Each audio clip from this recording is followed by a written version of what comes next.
Treasury of Sweetness Series, Episode 8, Intense Worship of Baba Farid Rahmatullahi Ta'ala Alayh. This is a proud project of HFYF. Intense worship is the main focus of a Sufi's life as they explore different methods to attain the perfect wisal, meaning union with the beloved Allah.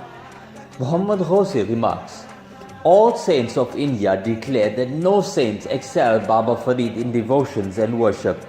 In fact, the life of Baba Farid is one long story of prayers, worships and fasts. These actions not only purified his inner life, but also opened his soul to the indwelling power of Allah. As we know that this worship was from a little boy which was motivated by his beloved mother. Baba Farid's worship was to such an extent that he earned the status of Zohdul Ambiya, meaning the one whose worship was equal to the prophets of Allah.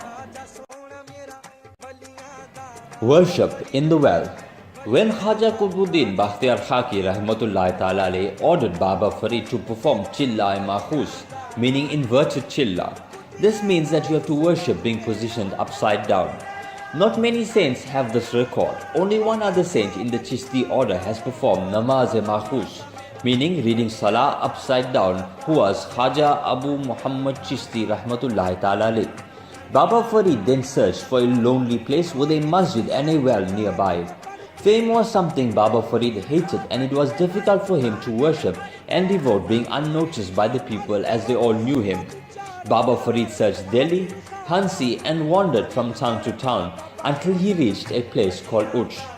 At Uch the atmosphere was perfect. He found a masjid called Masjid-e-Hajj in a calm, quiet part of the town with a well and tree branches hanging over it. The muazzin of the masjid was a native of Hansi, Khwaja Rashid Din Minahi, who had great faith in Baba Farid Rahmatullahi Ta'ala Alayh. This Chilla-e-Mahfuz Baba Farid was about to perform needed to be kept a secret, but he would require the help of someone trustable to tie his feet and lower him in the well for the worship. Therefore, Baba Farid decided to stay for 3 days at the masjid to observe the muazzin whether he could be entrusted with the secret. After watching the muazzin, Baba Farid called him one night after Isha Salah and asked him to bring a rope. Baba Farid then ordered for his feet to be tied to one end and one end to be tied on the branch of the tree. He was then lowered in the well and brought up before Fajr and continued to worship on the ground. Baba Farid did this chilla for 40 nights. Fasting with 3 drops of water. The inspiring motive or intention of Baba Farid's worship, devotions and fast was neither the hope of heaven nor the fear of hell.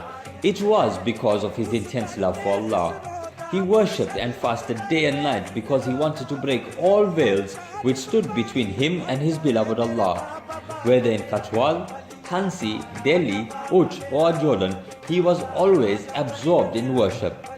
Khaja Qutbuddin Bakhtiyar Khaki advised Baba Farid to follow the principle of Tay. Tay is a Sufi tradition of fasting for 3 days by only taking in 3 drops of water for iftar. Baba Farid also fasted and only broke fast when something appeared from the unseen.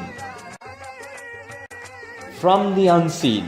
One day Baba Farid fasted for 3 days, and on the 3rd day for iftar, Baba Farid had nothing to break his fast with and nothing appeared from the unseen.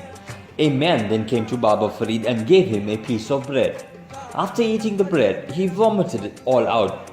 He narrated this to his peer Khaja Qutbuddin Bakhtiyar Khaki and he said, Farid, you have fasted for 3 days and you have broken your fast with bread brought by a drunkard. By Allah's grace, it could not stay in your stomach. He was then asked to fast for 3 more days and only break your fast with something from the unseen. On the 3rd day for iftar, nothing appeared, so he decided to put some pebbles in his mouth. Those pebbles then turned into sugar crystals. He spat them out thinking it was a trick of the devil. By the morning, he couldn't bear the hunger and put some more pebbles, which again turned into sugar crystals. He then narrated this to his peer, who said, You did the right thing by breaking your fast with them. Whatever comes from the unseen is good. Go, you will be sweet like sugar. Self-control. Imam Ghazali Rahmatullahi Ta'ala Alayh says that fasting is half of self-control and self-control is half of your iman. Baba Farid regarded fasting a must for spiritual progress and closeness to Allah. Baba Farid desired several times during the life of his master to go for Hajj. Once he left for Hajj, went up to Uj and turned back because he realized that his Pir, Khaja Qutbuddin Bakhtiar Khaki, didn't perform Hajj as yet. Baba Farid's life was a very checkered one. There were times when great gifts came to his khanqa, and there were times when the entire household had to starve. The attendants of Baba Farid always stood by him and bore all the hardships with a smile on their faces.